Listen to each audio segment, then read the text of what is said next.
In June of 2002, one of Brazil's most famous investigative journalists walked into a community controlled by organized crime. He never came back. His name was Tim Lopes. Today, he's remembered as a symbol of investigative journalism. But before any of that, he was simply a reporter chasing stories most people never saw. And those stories would make him famous. They would expose drug trafficking. They would expose child exploitation. They would expose realities hidden from millions of Brazilians. But why did his work matter so much? Because Tim understood something very simple. After millions of people saw it on television. And that belief would eventually take him into one of the most dangerous investigations of his life. If Tim Lopes became so well known, how did it happen? It wasn't because he was a television celebrity. It wasn't because he hosted a famous show. And it wasn't because he was constantly in front of cameras. Tim became known for something else. He went where most reporters refused to go. Undercover. Undercover. Again and again. He disguised himself. He blended into crowds. And he entered places where cameras were never supposed to be. And eventually, those investigations started attracting national attention. One of the reports that helped build his reputation exposed open drug trafficking. It showed a reality that many Brazilians had heard about, but had never actually seen. And every successful investigation made his name more recognizable. To the public, to authorities, and eventually, to criminals. But if his investigations were already making headlines, why would he agree to take on another dangerous assignment? If Tim already had a reputation, why take another dangerous assignment? Because in 2002, a disturbing allegation reached his newsroom. What kind of allegation? People claimed that minors were being sexually exploited during illegal funk parties controlled by traffickers. And these weren't isolated accusations. No. Multiple reports described the same thing. A place where armed criminals controlled who entered, who left, and what happened inside. So this wasn't just a story about music. No. It was a story about power, fear, and people who felt they couldn't speak openly. And Tim wanted to see if the allegations were true. Because showing reality had always been his method. He understood something most people didn't. If nobody could see what was happening, it became much easier to pretend it wasn't happening at all. But investigating those allegations meant entering territory controlled by traffickers. And before Tim could even begin, he first had to understand the world he was walking into. What kind of world was Tim about to enter? A world where fear could be more powerful than laws. How? Because the traffickers didn't just sell drugs. They controlled territory. They controlled information. And in many places, they controlled fear. So people were afraid to speak? Very afraid. Residents knew that strangers were noticed. Questions were noticed. And cooperation with authorities could have consequences. What kind of consequences? Threats, punishment, and sometimes violence. So the law of silence wasn't written anywhere. No. But everyone understood it. The less people talked, the safer they believed they would be. And that made investigations extremely difficult. Exactly. Because gathering information wasn't the biggest challenge. Convincing people to trust you was. And Tim was preparing to enter that environment alone. An environment controlled by one of the most feared criminal organizations in Brazil. And the deeper he looked, the more dangerous the investigation became. You said the area was controlled by one of Brazil's most feared criminal organizations. How powerful was it? Powerful enough to influence entire neighborhoods. powerful enough to challenge police operations, and powerful enough to maintain authority even from inside prison walls. Inside prisons? Yes. By the early 2000s, criminal organizations had already developed communication networks that allowed imprisoned leaders to influence events outside. So this wasn't just street-level crime. No. It was an organized structure. A structure built on money, fear, and loyalty. And communities were caught in the middle. Exactly. Many residents were honest people trying to live their lives. But they were living inside territories where armed groups often exercised more visible authority than the state. And that meant reporters weren't the only people taking risks. No. Every resident who spoke, every witness, and every person willing to cooperate faced dangers of their own. So when Tim decided to investigate, he wasn't simply entering a neighborhood. He was entering a system. A system that did not want outsiders asking questions. And soon, Tim would begin preparing for the operation. Tim had entered dangerous places before. So how did he prepare for an investigation like this? Carefully, because undercover reporting depended on one thing: not being recognized. And by 2002, Tim Lopes was already a well-known journalist.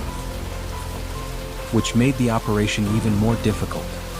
Every successful investigation had increased his visibility. And visibility was the enemy of undercover work. So he needed a disguise.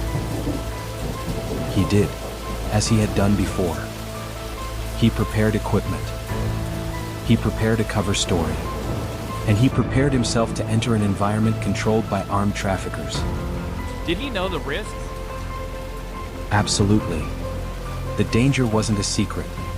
The allegations involved people who used violence to maintain control. So why continue? Because this was exactly the type of story Tim believed needed to be exposed. He had spent years showing realities many people preferred not to see. It was difficult to ignore a problem after millions of people saw it on television. And soon, Tim would enter the community. But what he found there would be very different from an ordinary assignment. At first, everything appeared normal. Music, crowds, people moving through the streets. But Tim wasn't there as a guest. He was there to observe. Tim had prepared for the operation. He knew the risks. He knew where he was going. So what happened when he finally entered the community? And what did he see? He saw signs of control, armed men, lookouts, and an environment where everyone seemed to understand who was in charge. The traffickers. The traffickers. And in places like that, power didn't need to be explained. It was visible. So Tim began documenting what he was seeing. Yes. He was gathering evidence. He was doing exactly what he had done in previous investigations. But this investigation would not end like the others. No. Because at some point during the operation, someone noticed something. What? Something that would change everything. During the operation, Tim was documenting what was happening at the party. But at some point, his presence began attracting attention. And attention was exactly what an undercover journalist tried to avoid. Someone noticed something. What happened? Was he recognized? To this day, different accounts exist about the final moments of the operation. Some reports suggest the traffickers became suspicious of the equipment he was carrying. Others suggest his behavior raised suspicion. What we know for certain is that the mission had been compromised. And when that happened, he was alone. Yes. And in that environment, being alone meant losing the only advantage he still had: anonymity. What did they do when they discovered who he was? First came the questions. Then came confirmation. And when they realized they weren't dealing with an ordinary partygoer, but an investigative journalist, everything changed. because now they knew exactly why he was there. Exactly. And in that moment, Tim Lopes stopped being an observer hidden in the crowd and became a problem for people who depended on silence and fear.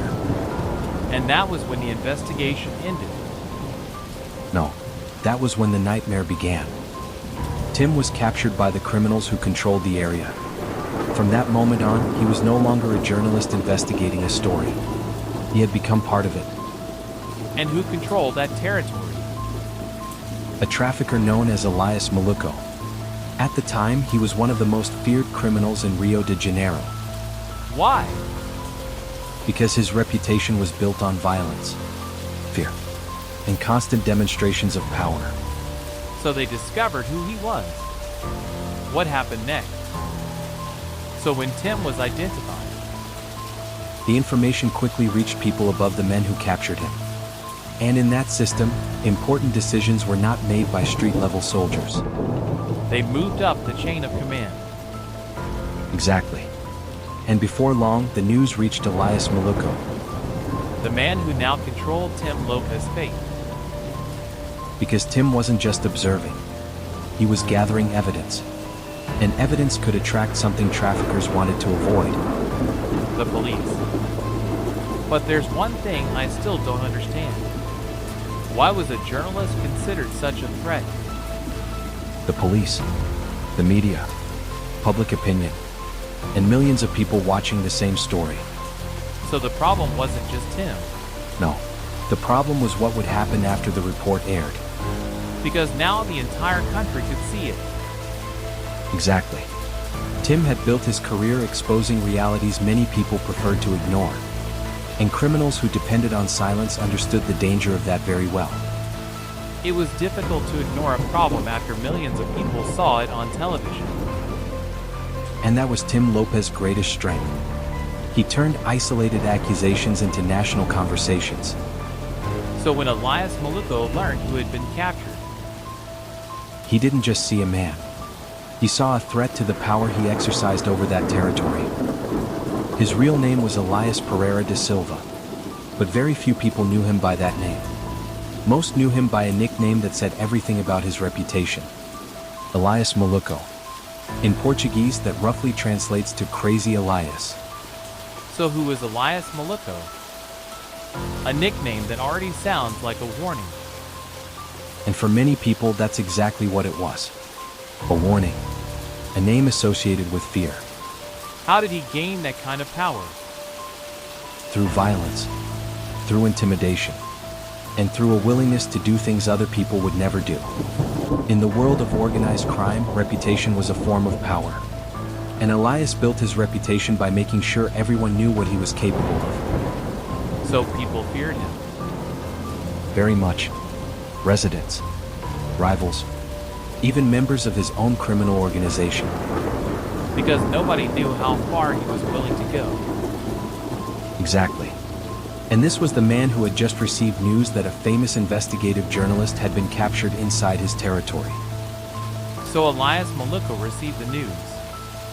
What did he decide to do? That is one of the most important questions in this entire case. Because at that moment, Tim was still alive. So there was still a choice. Exactly. A choice that would change everything. To Elias, this wasn't just a journalist. It was someone capable of exposing criminal activities to millions of people. And that meant losing control, attracting attention, and creating consequences criminals usually try to avoid. So Tim became a threat. Yes.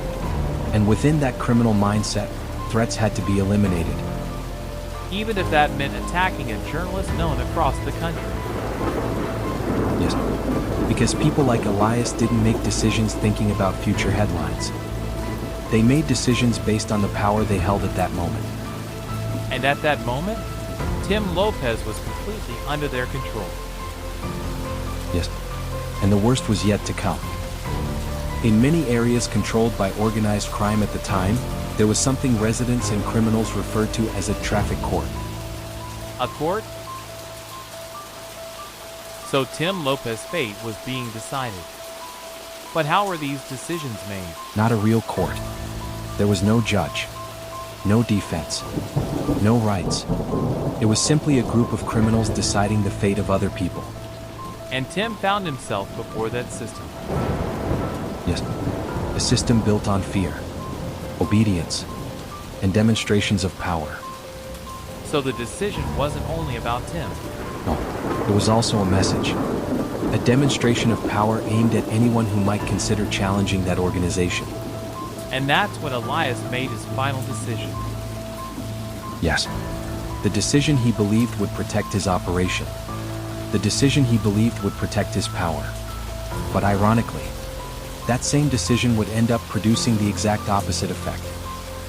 Because Elias didn't want fame. He didn't want attention. He didn't want the entire country looking at his organization. But what happened to Tim Lopes would guarantee exactly that. So Elias made his decision. What happened next? After that, Tim Lopes disappeared. And nobody knew exactly what had happened. No, colleagues quickly realized something was wrong. People close to Tim realized he had never returned. And an experienced journalist doesn't simply vanish without a reason. Exactly. Especially a journalist working on a sensitive investigation. So concern spread quickly. Very quickly. Because Tim Lopes was not an unknown reporter. His name was recognized across Brazil. The same journalist who had built his reputation exposing problems many people preferred to ignore. Yes. And now he himself had become the center of a national story. So the question changed.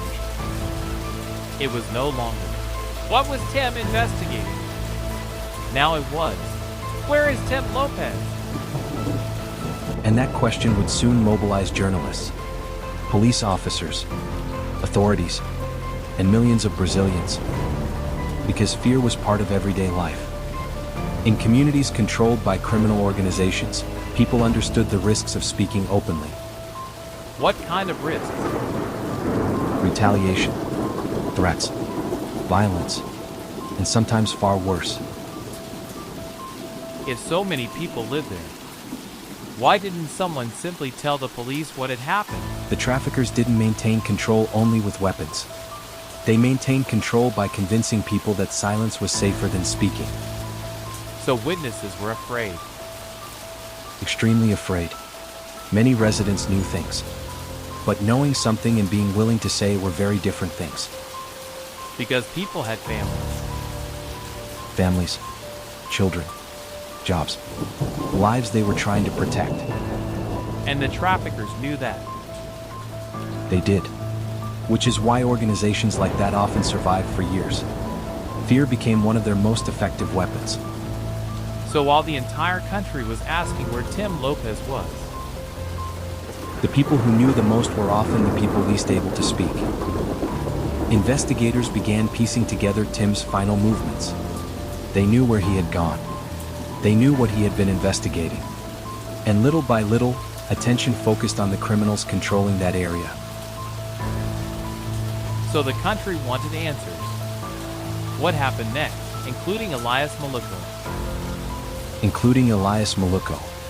His name began appearing more and more frequently in the investigation. And the pressure kept growing. It did. Journalists were demanding answers. Authorities were demanding answers.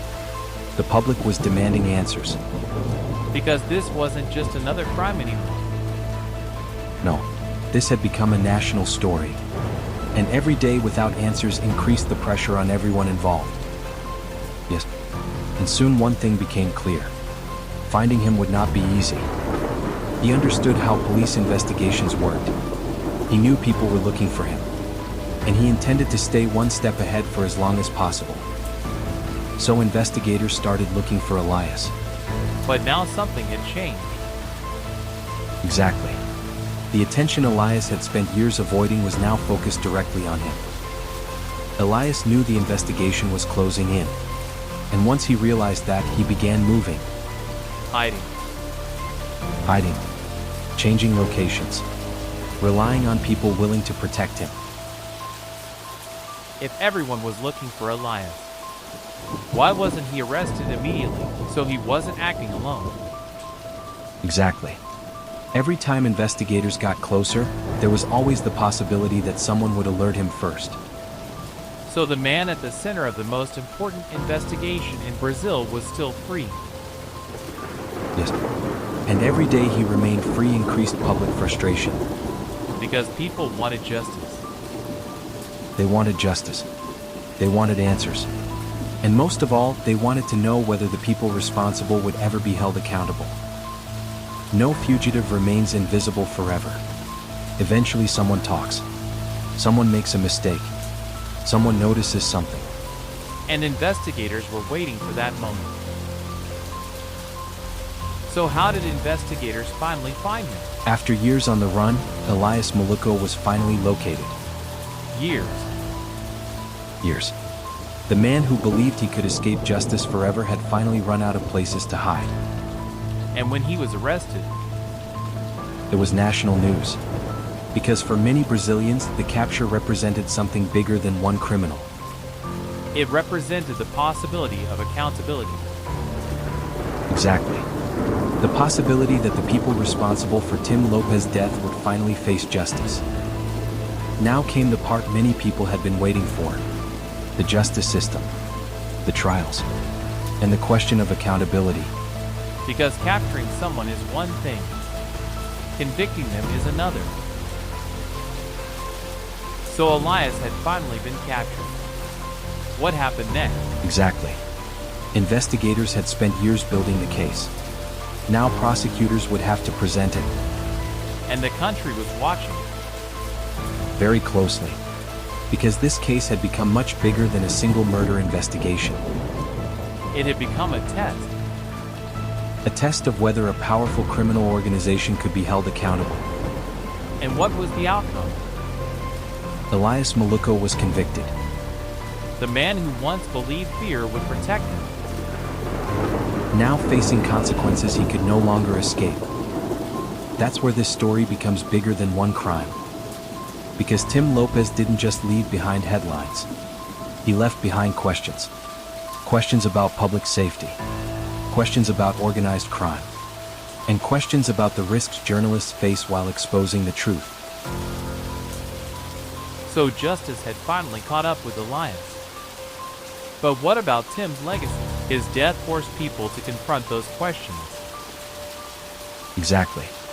Millions of Brazilians had followed the story. And many began asking how something like this could happen. Especially to someone whose job was helping people understand what was happening around them. Exactly. Tim believed that showing reality could force society to pay attention. Because it becomes difficult to ignore a problem after millions of people see it. And in many ways, that's exactly what happened. No. In fact, many people worked to make sure that never happened. How? Through tributes, through journalism, through awards created to honor professionals who continued investigating difficult stories. So years passed. Was Tim Lopes forgotten? So his name continued to inspire reporters. Exactly. New generations of journalists learned about Tim Lopes. Not because of how he died, but because of how he worked. Because he believed people deserved to know what was happening around them. Yes. He believed that exposing reality could force society to pay attention. Even when that reality was uncomfortable. Especially when it was uncomfortable. And today his name remains connected to investigative journalism in Brazil. It does. Because while criminals wanted to silence his work, the story survived. Not the criminals. Not the headlines. Not even the investigation. I think people should remember why he kept doing the work in the first place. And why was that? Looking back at everything we discussed, what do you think people should remember most about Tim Lopes? Because Tim spent his life trying to show the lives of people many preferred to ignore. People living under fear. People living under violence. People whose stories rarely reached the rest of the country. And he believed those stories mattered. He did. That's why he kept asking questions. That's why he kept investigating. And that's why people still remember his name today. Because while criminals controlled territory, Tim was trying to make sure the rest of the country could see what was happening inside it. Throughout South American history, other journalists challenged governments, dictatorships, criminal organizations, and people who preferred silence over questions.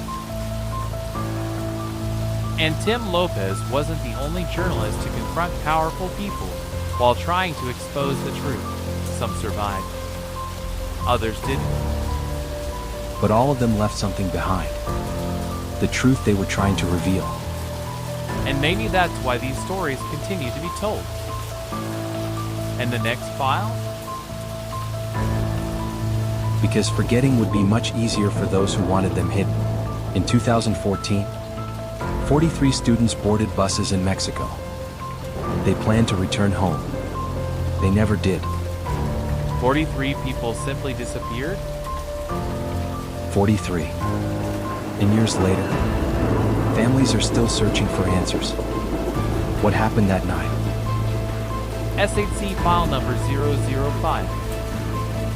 Ayotzinapa. Another file closed. Another mystery waiting to be opened. Subscribe. And join us in the next SATC file. The 43 missing students.